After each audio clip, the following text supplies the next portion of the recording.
Hi, I'm David D'Angelo. Welcome to my program, Cocky Comedy and Other Conversation Skills. Today we're going to talk about one of my very favorite tools to use when it comes to attracting women. That special combination of arrogance and humor that I call cocky comedy. We're going to talk about a lot of different conversation skills, but we're going to put a particular focus on cocky comedy. Now, the purpose of your conversation with a woman, as we're going to address it in this program, is to create attraction. Okay, that's the purpose behind the conversation. Most men go into conversations without a purpose. They're just there to be themselves or get to know her. We're going to talk about how to use conversation as a tool to create attraction. You might use cocky comedy to start a conversation, to spark the attraction. You might use it to increase chemistry or sexual tension. You might use it to amplify attraction that's present. But remember, it's all focused around attraction. Don't lose sight of that. It's so key. Now, there's no point in being funny if you just come across as a goofy jackass or a dork, okay, or the comedy guy that's always making everybody laugh, if it doesn't create attraction. If you just want to learn how to be funny, get yourself a joke book. There are plenty of them out there. Or get online and type in jokes, and you'll learn a million jokes. If you want to learn how to make a woman feel attraction by the way that you talk and you communicate, then you're going to have to learn this magical combination of cocky comedy. This might be the most important point, and it has nothing to do with cocky comedy. It has to do with making a commitment to yourself to get the most out of this program. I hope you hear me say this more than anything else that I tell you. It's if you're going to learn something new, make a commitment to yourself to spend at least 90 days with it. Okay, 90 days. So do this right now. Close your eyes. We're going to make a 90-day commitment to yourself. Okay? Commit to yourself that you'll spend at least an hour a day for the next 90 days in a row working on this material. Okay? Form a success habit. Record the success habit in your mind for an hour a day, 90 days in a row. Build the habit. Wire it up. Take a moment right now and picture yourself applying what you learn every day for the next 90 days. Okay, now picture yourself applying it in your mind. Picture yourself using the tools that we're about to talk about. Picture the benefits that you could get if you worked with this for an hour a day every 90 days. Now see a picture in your mind of the outcome that you're looking for. See yourself successfully using what you're about to learn and getting the outcome that you want. All right, say yes with me to doing this every day for 90 days, an hour a day. 1, 2, 3. Yes. Okay, good. Most men have never considered or featured the idea that a woman can feel a similar, powerful, emotional, and physical response that's similar to the one that we feel when we see an attractive woman. Most guys have never even considered that a woman can feel that in response to something. One of the reasons why many men respond well to the concept of the words attraction isn't a choice is that it triggers this realization that they must change their communication if they want to trigger attraction in women. Okay, instead of trying to logically convince a woman to feel attracted, they must trigger it. If you don't have something in your paradigm or model of the world, then you can't see it or even perceive it when it's right in front of you. Once you get the concept in your mind and you know how to look for it, then you'll see it all around you. You ever notice that when you're thinking of buying a new car, that all of a sudden they're everywhere, the one that you want? Before that, you never even saw them, you didn't even notice them. Begin watching for clues in the world that personality-triggered attraction exists. Look for clues that personality-triggered attraction exists for women. And then consider the idea that it's the primary way that attraction is triggered in women. Okay? Look for clues that personality is the primary way that attraction is triggered inside of women. The elusive obvious I got this term from a guy named Moshe Feldenkrais. He wrote a book called The Elusive Obvious. I love this term because it really describes our experience as people, as humans. What we're about to talk about is obvious. It truly is obvious if you know to look for it and you're aware of it. You know what you're looking for. It's been happening right in front of you all your life, but you've probably never noticed it. When you believe things are one way, your mind can prevent you from seeing anything than what you believe. Once you master the materials that we're going to cover, you'll be able to perform magic. Literally, you'll be able to do it right out in the open. It'll happen between you and women. You'll know that it's happening, they'll know that it's happening, but other people won't be able to understand what's happening. To them, it will look like magic. They won't be able to understand it. They'll attribute it to all kinds of things. They'll think that you must be lucky or that you must have some magical thing, the gift that you have. You're critical counterintuitive is a name I've given to the concept of key situations where going against the herd, key situations where going against the herd is both unusually important and exactly the opposite of what most people would do naturally. It's the critical counterintuitive. It's that moment in life where if you don't know to do it, you'll just be looking around what everyone else is doing and you'll think, oh, this must be the right thing to do. But if you do the different thing, that one magical thing, that one right thing that works, you'll have success out of all proportion to your effort. You'll get massive leverage out of it. A lot of great investors, they find that there are a few things that the amateurs all do and the pros never do. And they're counterintuitive. Just as an example, I've read several interesting books about investing. And some of the great traders, some of the really successful ones, the ones that get 20, 30% plus returns every year for 5, 10, 15, 20 years in a row, they say things like, amateurs all want to know when to buy a stock. When to buy. They want to know buy signals. That's what we all look for when we get in. How do I know what to buy? And the pros all say, it doesn't matter when you buy. It matters what you buy and your strategy and how you tolerate risk and how you manage your risk. Isn't this interesting that people tend to do the same things when they get in? But it's the opposite of what they really need to know. Cocky comedy can be very counterintuitive. It can be very counterintuitive.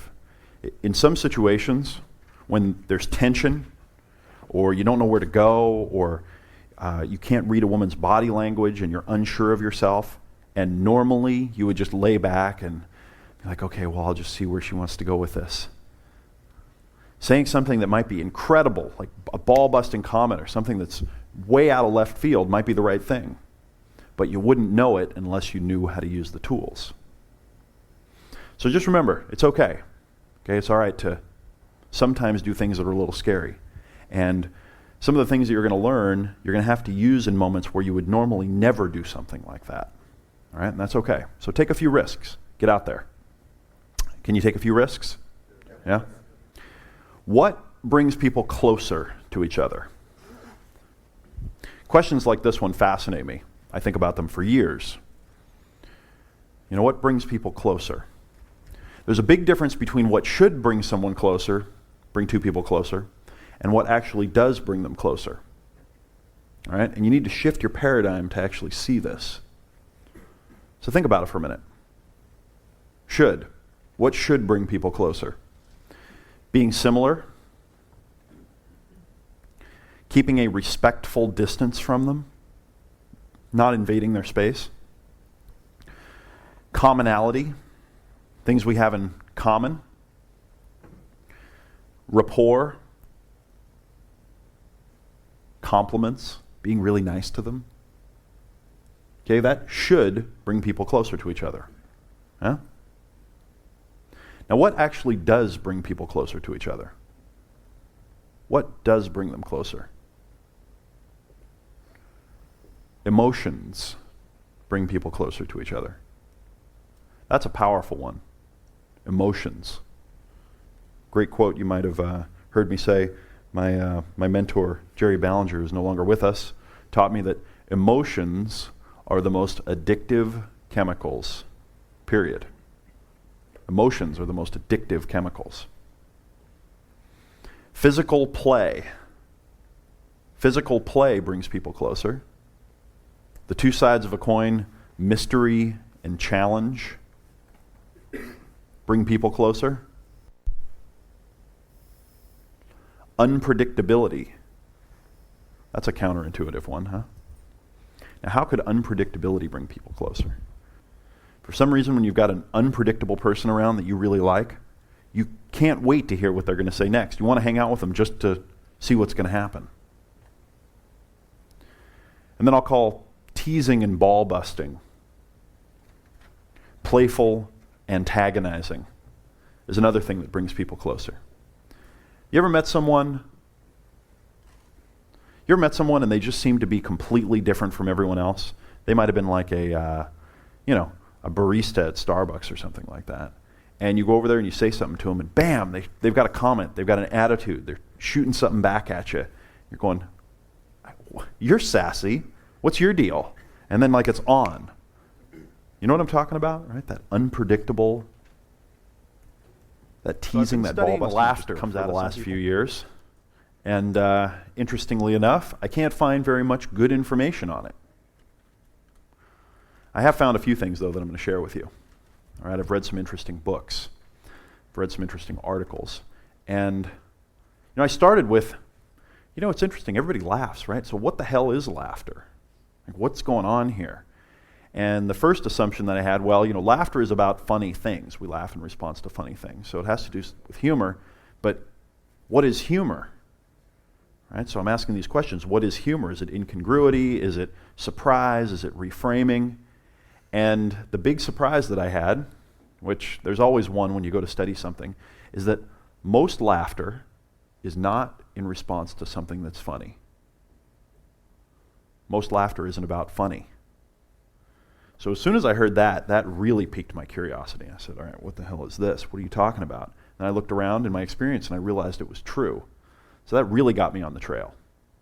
So I'm going to share some ideas, some things that I've learned about laughter. Because I think when you understand laughter, what its purpose is and where it comes from, it'll change how you approach humor. It'll change how you approach being cocky and funny. It'll open your mind. Okay, so before we get into the how-tos of cocky comedy, let's talk about one of the basic components, all right, which is laughter. There are several what I'll call universal language components that all humans from all cultures and backgrounds share, all over the world. Okay, so one of them would be crying in response to things that are, bring up grief for them or sorrow. All right, another one would be screaming or yelling in response to fear. Okay, making a loud noise when you're horrified. When you hear a curdling scream, when you hear someone scream, you immediately feel fear. It's a universal in human language, all cultures. And of course, another one is laughter. Across all cultures, every culture laughs, and they all do it in about the same way. It's a universally recognized part of human language, just like smiling. If you smile at someone else from another culture, they know what that means. We're able to read facial gestures and smiles and different types of eye contact and know what it means intuitively. Most people just don't know that they know this stuff already. So, laughter is the universal bonding communication. Okay, so write that down. Laughter is the universal bonding communication. And then also write down that it's rarely in response to something that's funny. It's rarely in response to something that's funny. It's bonding. It's, hi, I like you. Hi, I want to make friends with you. Hi, will you be my friend? Laughter. Laughter. So, if laughter is the universal bonding tool, the mechanism, what's it triggering inside of us? What's it doing? What's it causing? What's the result that makes us bond? Okay? So I'd like you to start thinking of humor, personality, laughter as drugs. Think of them as drugs. I just, very recently, I read an interesting piece by Richard Dawkins, okay, of the Selfish Gene fame. You've heard me talk about the Selfish Gene a lot. In his more recent book, Unweaving the Rainbow. This guy is profound. Just reading parts of his books once in a while will expand your consciousness. It'll open your mind. It'll, teach you how to think better. Anyway, he suggested that one possibility, or one way of thinking about a male bird's song of courtship, okay, a male bird who's doing the courtship song, is that it's like a drug, or if you prefer, that it triggers the release of drugs inside of a female bird's physical and emotional system. Drugs. The song triggers drugs. Now, what I'd like to ask you is, and by the way, have you ever seen courtship, I know you're kind of sick and you watch Discovery Channel, right? Isn't it interesting how a male animal will go into his whole little courtship thing, and female animals will respond. It's as if they're under a spell of some kind. Well, something's going on inside of them. It's chemicals. Now what I want to ask is it possible that the combination, all right, of this male human song with laughter tends to release a powerful compound of drugs inside of a woman? Is it possible that we can do the same thing with women? And is it possible that laughter is an important component in that compound of drugs? Here's a little section from an article that I saw on MSNBC. The big mystery, why do we laugh? Contrary to folk wisdom, most laughter is not about humor. May 27th, 1999. Laughter is part of the universal human vocabulary. All members of the human species understand it. Unlike English or French or Swahili, we don't have to learn to speak it. We're born with the capacity to laugh. Okay, we're born with it. We don't have to learn this one. One of the remarkable things about laughter is that it occurs unconsciously. Write that down. Laughter occurs unconsciously. You do not decide to do it. While we can consciously inhibit it, we don't consciously produce laughter. That's why it's very hard to laugh on command or to fake laughter. We also know that laughter is a message that we send to other people. So write that down. Laughter is a message we send to other people. We know this because we rarely laugh when we're alone. We laugh to ourselves even less than we talk to ourselves. I thought that was profound. Right? We rarely laugh when we're alone, and that we laugh as a species, we laugh to ourselves less than we talk to ourselves. I would have never guessed that one. We found that most laughter does not follow jokes. People laugh after a variety of statements, such as, "Hey John, where you been?" "Here comes Mary. How do you do the test? And do you have a rubber band?" These certainly aren't jokes. We don't decide to laugh at these moments.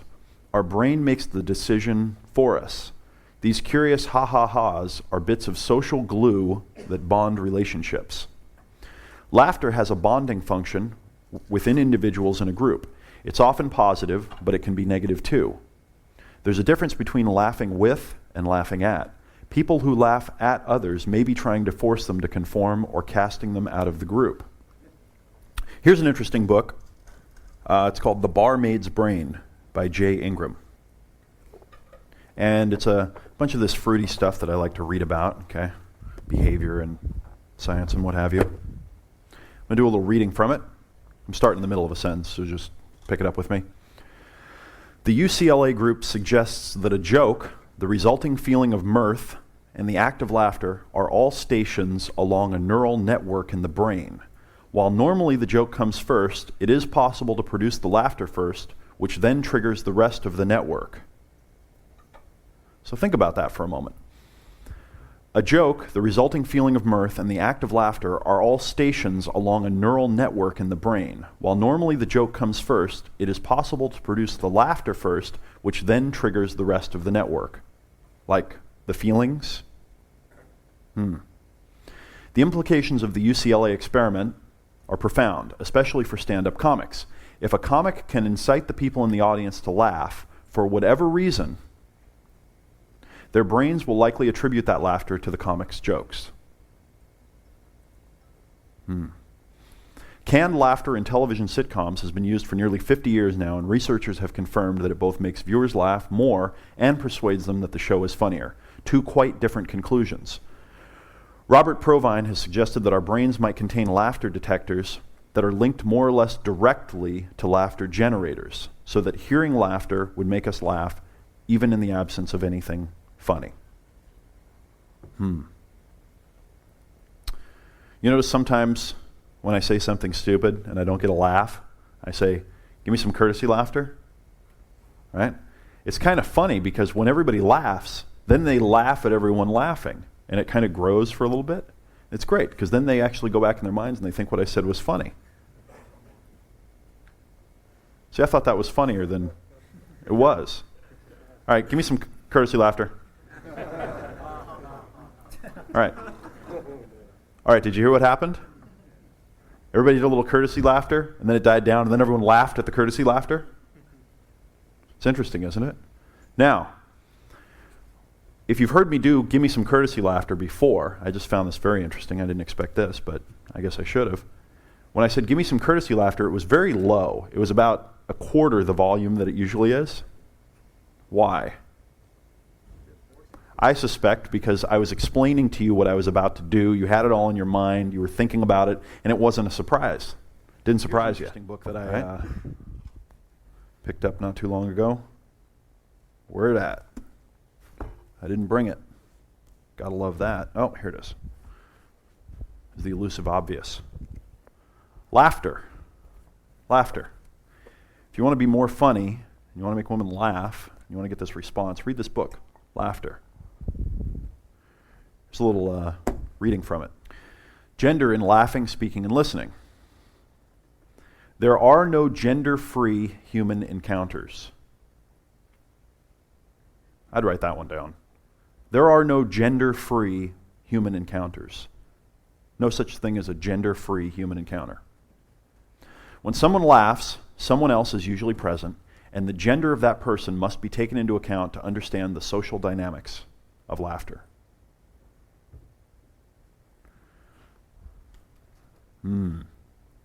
There are no gender-free human encounters. I'd like you to start noticing the difference between men interacting with each other, women interacting with each other, and mixed groups interacting with each other, and how the genders influence everything. We'll talk more about that in a sec. Another reading from the same book. What is the nature of the laughter offered by men and sought by women? As we have seen, observations of actual behavior indicate that men laugh much less than the women with whom they are conversing. But laughless males are an unlikely concern of women who are really requesting that men make them laugh. And the men who offer laughter aim to stimulate it in their female partner, not to laugh themselves. You might want to write that one down too. This is a huge mistake. Laughless males are an unlikely concern of women who are really requesting men who make them laugh.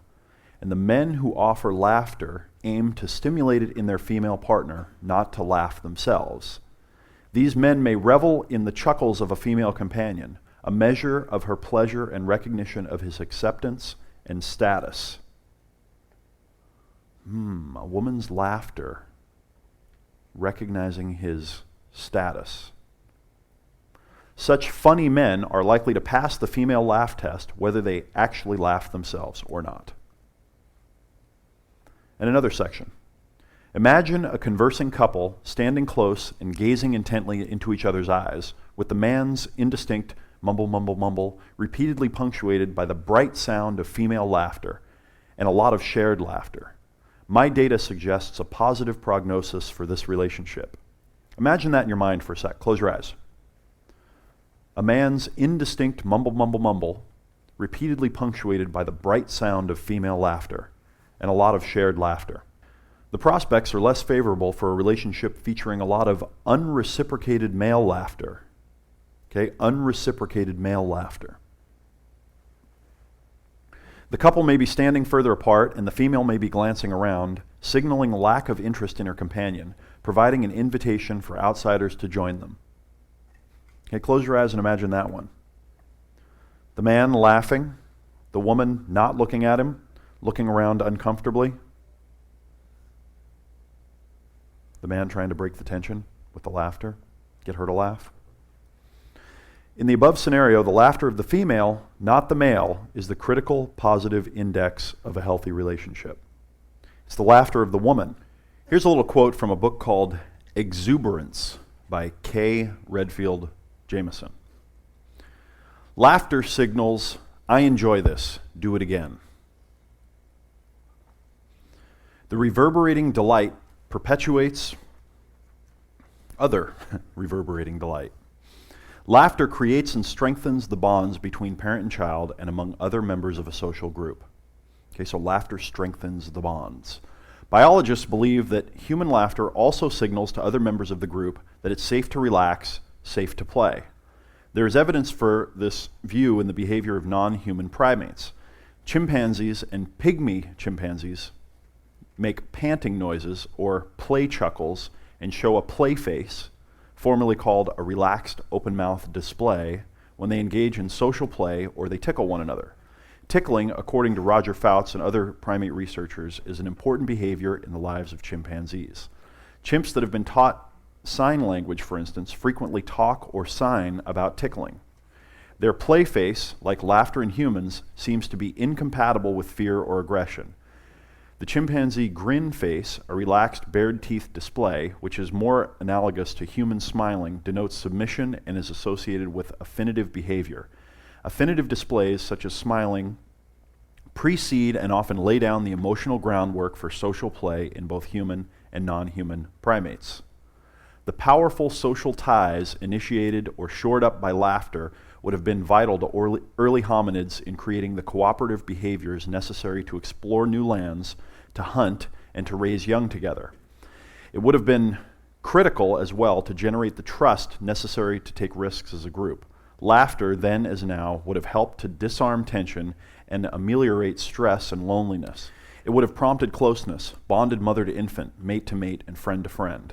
Laughter, millennia ago as now, would have helped veil the terrors of life. It would have bound individuals to the communities, and its infectiousness, fast sent among its members, body to body, brain to brain, would have allowed the group to respond en masse, not just as individuals, one at a time, and disjointly. Laughter gives rise to yet more laughter and sends out, as it does, well-being to the far corners. It spreads its delights far, fast. That talked about the evolution of laughter, like where did it come from? And one theory was that you'll notice that in a lot of mammal groups, higher mammals, primates, the dominant one or a chosen one will sit in a vantage point and it will watch for danger.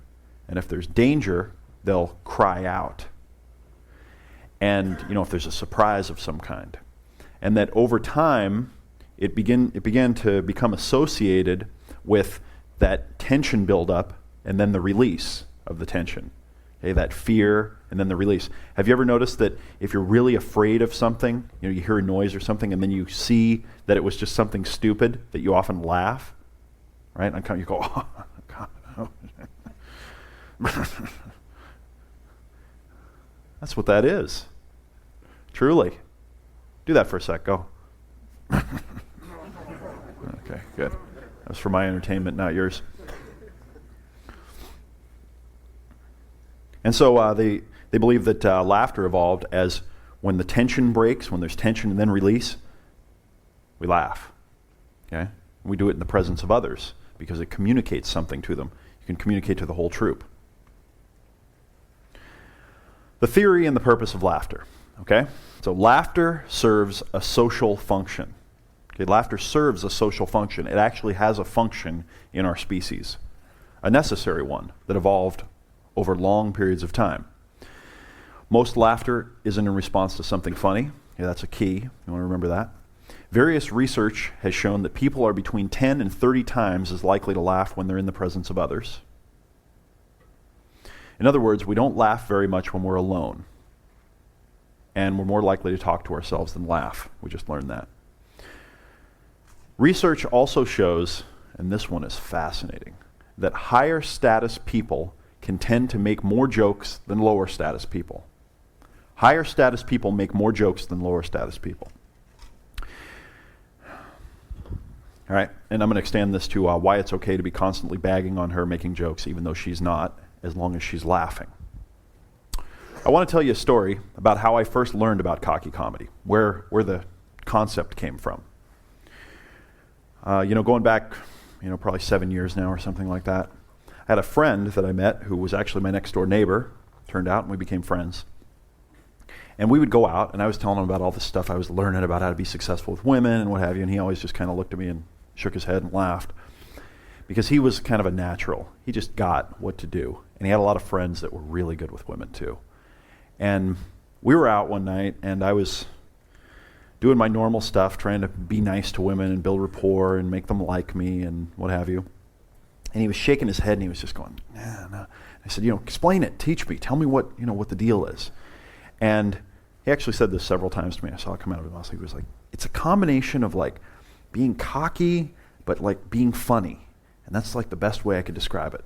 And it took me a long time to really get it, to even see what he meant. And he had to say it several times. It probably took me months of working with it, watching him, trying to understand it, because I couldn't see how being arrogant with being funny could make a woman be attracted to you. It just wasn't a connect for me, right? Now I understand that there's like a direct link with those things, and that when you combine cocky and funny, something he was doing unconsciously, and that a lot of guys that are naturals do unconsciously, that I had to learn and find, there's magic in that. Okay? It's a natural thing. It's a natural thing. Triggers that feeling. It's a combination of a lot of things that trigger attraction. Now the words cocky comedy, it's easier to understand and it's a little more clear, okay, because you have references for that in your mind. Think of Howard Stern, David Letterman, and probably my favorite, Triumph, the insult comic dog. All right? And if you don't know who Triumph is, go out on the internet and download the Triumph at Bon Jovi, Triumph at Star Wars. When he was out on the streets of New York, at Star Wars, when all the thousands of people with no life line up for days waiting to watch the movie. And I mean, it was just incredible. I think my favorite was when he walked up and he said, "Oh, I found an actual girl in all the nerds." And the girl's standing there, and he goes, "Honey, isn't it great? You have your veritable pick of the litter of men who have no idea how to please you."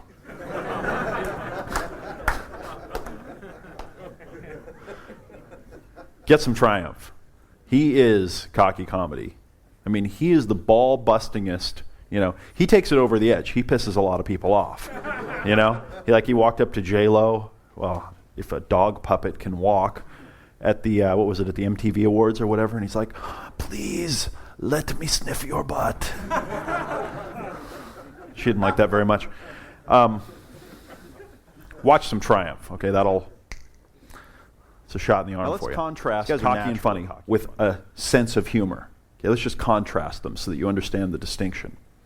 It's common wisdom that making a girl laugh is an important part of making her like you. To this end, many guys do their best to make jokes. In contrast, cocky comedy is about something very different. Laughter is good, but it's more a signal that you're actually on the right track rather than the ultimate objective. Okay? So laughter is a signal that you're on the right track. It's not the objective. It's not what you're trying to do ultimately. It's a tool. The point of cocky comedy is attraction. Comedy is to create, then release tension in a humorous way. Cocky comedy is about creating tension, then releasing it a little, then creating more tension, and building more and more toward a crescendo. The release never really comes with cocky comedy. All right? When you're using cocky comedy, you're using high status references. Okay, you're being higher status, and you're making fun of her, and you're treating her as if she's lower status, but you're doing it in a funny way. Okay, there's humor in it. And she's always working to come up to your status, and you're always teasing her and pushing her back down. So there's a dynamic tension that never quite ends.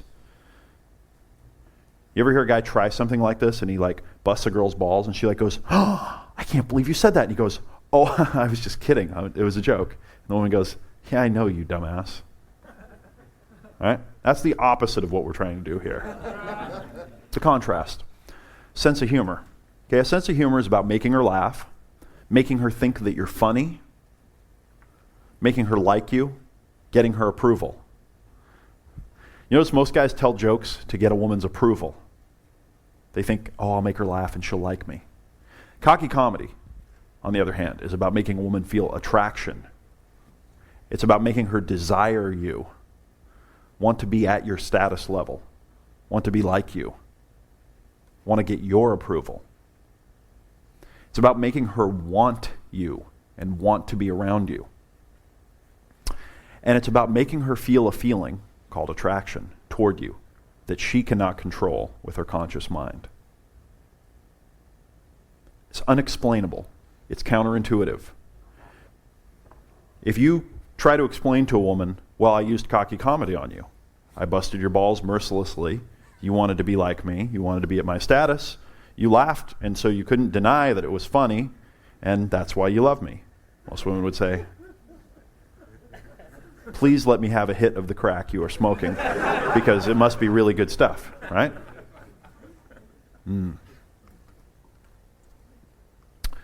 Cocky comedy in a nutshell. Okay? So why the combination? Why cocky and comedy? First of all, women aren't attracted to lower status men. Women aren't attracted to lower status men. I highly recommend that you get yourself a copy of my mastery program. I spend a lot of time on status in that program. I go into depth, and it's critical to your success that you understand the importance of status, social status, and the hierarchy. So women aren't attracted to lower status men. Just remember that. Women are not attracted. They never feel attraction for lower status men. The cocky element implies high status. When you are cocky, what you are communicating is, I am high status. When you can say cocky things in a confident way, and you don't care what the other person says, instantly people realize, wow, you're just naturally a high status person. If you can make a woman laugh at something you say that's busting on her, or extremely arrogant, you've achieved a magical accomplishment. See, what you're not trying to do is just get her to laugh at a joke. What you're trying to do is get her to laugh at something you've said that's high status. It's a particular type of laughter you're looking for. The comedy element keeps you out of the jerk or asshole category, okay? Because that's not what you're trying to communicate. And it creates an amazing connection, okay? If you can make a person laugh consistently, as my buddy Craig would say, you're in. You're in. It's over.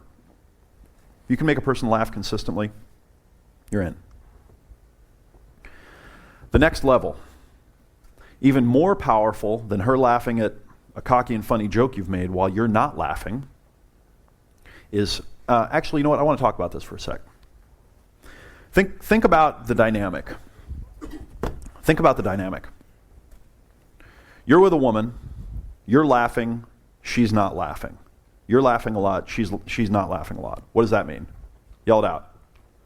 No attraction. Wuss, no attraction. You're seeking her approval by laughing? Not funny. You don't get it? You're not with it?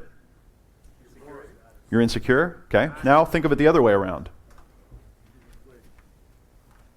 She's laughing and you're not, constantly. She's laughing, you're not. She's laughing, you're not. What's going on here? It's on? It's good. It's always on, really. Go ahead. What else? Yell it out. You have higher status? You're cool? Okay? So think about that. Okay? Close your eyes for a second. Really imagine those different scenarios. You're laughing, she's not. A tense moment comes up, you laugh to break the tension, but she doesn't laugh with you. Wow, you were trying to laugh to get her to laugh. You didn't even realize it. Now think of the opposite. She's laughing to break the tension. And you're saying things So that are building. fascinating. Okay, come back. It's so fascinating to me to think that a person usually laughs in order to signal, hi, I'd like to bond with you socially. I'd like to be cool. I'd like to be part of your group. I like you. And that it's unconscious, that they can't control it. It's been right in front of us the whole time. Unconscious, can't be controlled, and it's the signal. So we want to get more of that. And if you're not laughing, and she is, it's signaling, and you're making the jokes, it's signaling You're high status, and she wants to bond with you. She wants your approval. She's trying to get your approval. And you're not giving her yours.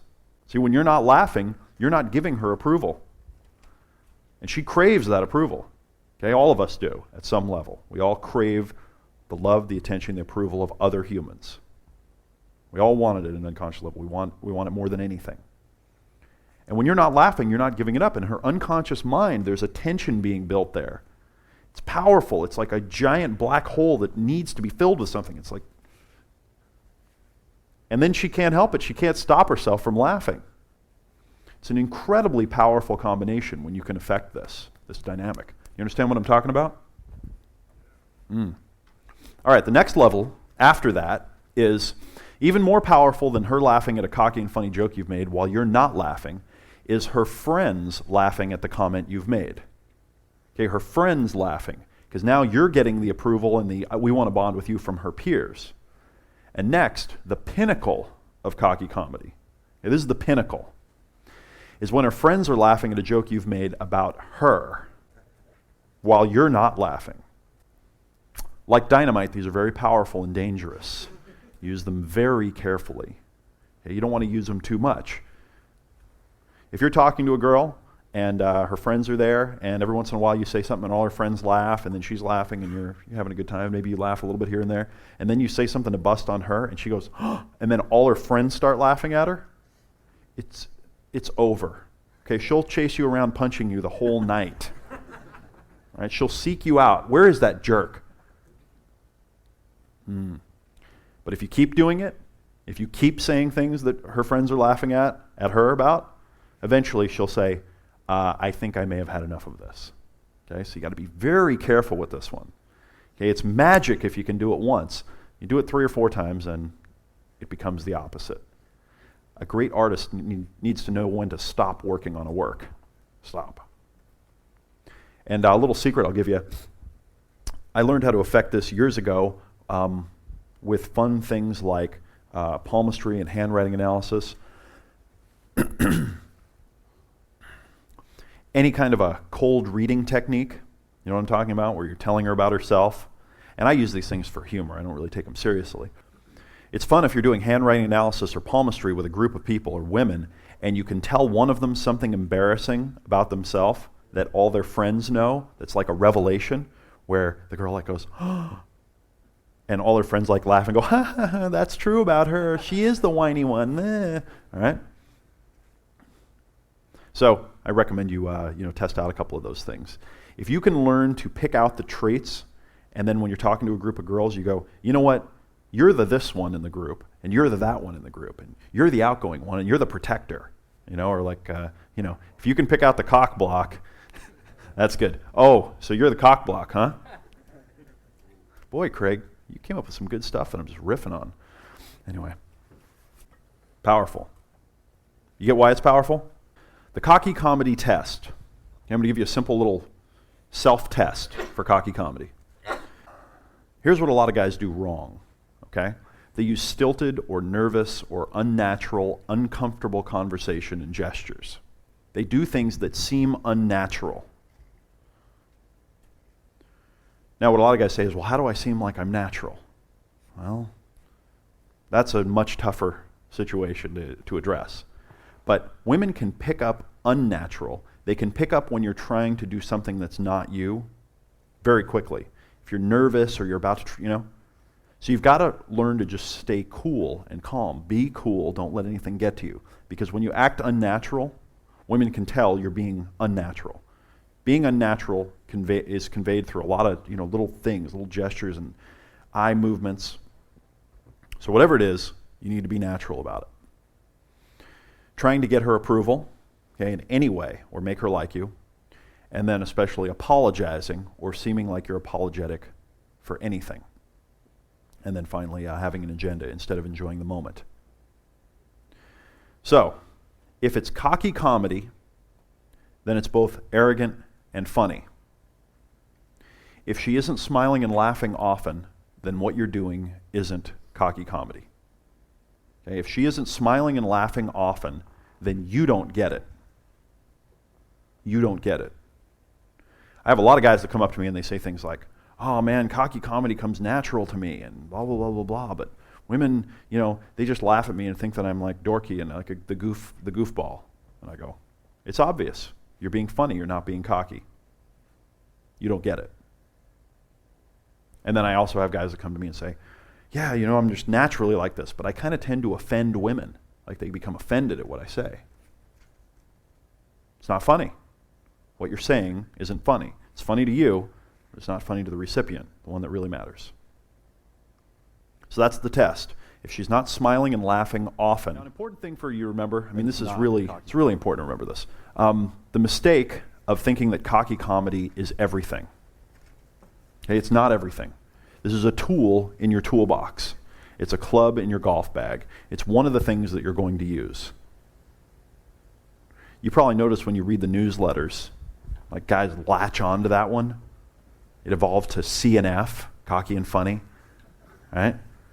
It's like jargon now. Dude, I rolled up to the three girls and I did CNF on them and I got some response. I'm like, what are you talking about, jackass? Everybody's laughing.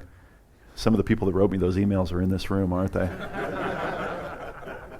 It's okay, you don't have to reveal yourself. So it's a tool in the bag. It's one piece of the puzzle. Learning this alone is not going to solve all of your problems, okay? But it's a great tool, and learning it can really, really help you. It can help you start conversations and do really well with women, get into banter and get that attraction going. But it's not everything, so don't rely on this solely. Don't make it your whole game. Don't rely on cocky comedy to create attraction all by itself. You really need to understand the other dynamics. And finally, you must overcome your insecurities. Okay, you must overcome your insecurities. You must polish up your personality quirks. Okay, you must polish up your personality quirks. You must learn to control your body language and other things if you really want to take advantage of the power that this technique and way of thinking offers. I really enjoy coming to these programs and getting to interact with people. I like interacting and helping guys get to the next level. And a consistent thing that I see is guys come over to me and they start to ask me a question, and I'll confront them with something. Like I'll hit them with an idea, and I'll go, you know what? Seems to me like, you're just acting like a puss when you're around women. You got to stop that. And that'll be like my answer. They come up and they're like, hi, David. Hey, how's it going, man? Blah, blah, blah. I've got this problem and this and that. And then I go, you need to stop acting like a puss. And it's like startling, and I see them go, oh, wow, okay, and like they avert their gaze and they like get nervous and like freaks them out. And that's okay. Okay, it's fine. Really, it's okay. It's where you're at. And I realize that there's some, I'm standing up here on the stage the whole time, you're looking up at me, and there's like the, natural kind of unconscious status built into the situation, and there's more of that stuff going on. But if you do that, if you find yourself doing those things unconsciously, work on that. Work on being able to look at someone and listen to what they're saying and be connected with them, have some level of intimacy, and then have them say something that freaks you out and not having it bother you. Not having it bug you. Just, okay. I used to work with someone, and it really made an impression on me because I could go to him and say something about him, that I was like almost afraid to share because he was like this, high status person. And I remember, whenever I'd get the courage to work up something to give him some constructive criticism or some feedback that I thought he might not take very well, he'd sit there and he'd listen and he'd go, And that made such a huge impression on me because I remember thinking to myself, oh my God, this guy's like built of stone. Like nothing affects him. And of course, it put his status even further up.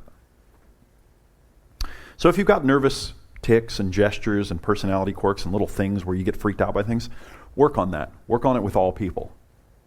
It will help you. It'll help you in almost all areas of life. Okay, if you walk in to ask for a raise and you say, hi, I've been doing a really good job lately, and I was thinking, it wouldn't be too much trouble, maybe to give me a little raise, would it possibly? How likely are you to get a raise? Or if you're sitting with a woman and it's the end of dinner and everything's been going pretty well and you're thinking, you know what, she loves me. She needs to come home with me right now. And you go, hey, I got some new Barry Manilow records. I was thinking if you're not, doing anything else, don't laugh to make her laugh. Yeah. All right, we touched on why and the reasoning for this earlier. Don't laugh to make her laugh. This is one of those ones that's going to be tough to control because it's your unconscious mind that's been doing it and is going to continue to do it in the future. And then, you're going to laugh to make her laugh. You're going to go, and then you're going to go, oh, damn it, David told me not to laugh. And you're going to go, oh, shit. And you're going to go, that's not what I meant. I'm cool. It's cool. So humans often, or even usually, laugh or smile in response to hearing others laugh, even when what's being laughed at isn't funny or sometimes even known. A lot of times, if a group of people is laughing, someone else will laugh just because they hear it laughing. They hear the laughing. And what do people say when they laugh in response to other people laughing and they don't know what it was about? And you go, well, why'd you laugh? What do they say? The laughter was funny. They reverse engineer, they go back and they make up history and they go, oh, well, I found the laughter funny. They confuse the funniness with the laughter. Right? If you ask someone why you laughed at something, they'll always say, oh, I found it funny. But that's not usually why people laugh. If we want to make another person laugh, in other words, if we try to make someone else show up or give us approval, we often laugh ourselves. All right? So when a high-status person laughs at something, others start laughing automatically, even if they don't know what that something is yet. Then when they find out what it is, they tend to laugh even more. Okay? So I tend to think of, maybe a boardroom with a bunch of, business people sitting around, a mixed group, and there's a meeting, and there are different levels in the organization, all represented there. And the high-status person sees something and starts laughing about it, and everyone else starts laughing, even though the thing is, most people wouldn't laugh. And then the low-status person, the lowest person on the totem pole, looking over at something and starting to laugh, and the rest of the people in the room looking over at them and going, jackass. Right? So remember, when a high-status person laughs at something, others start laughing automatically. You'll also notice that some people, and these types of people annoy the hell out of me, that are high status for whatever reason, they made a lot of money or they're up high in an organization, they start laughing to themselves in front of other people. You ever seen that one? Where they'll just, they'll just be sitting there and nothing will be happening, and then they'll go,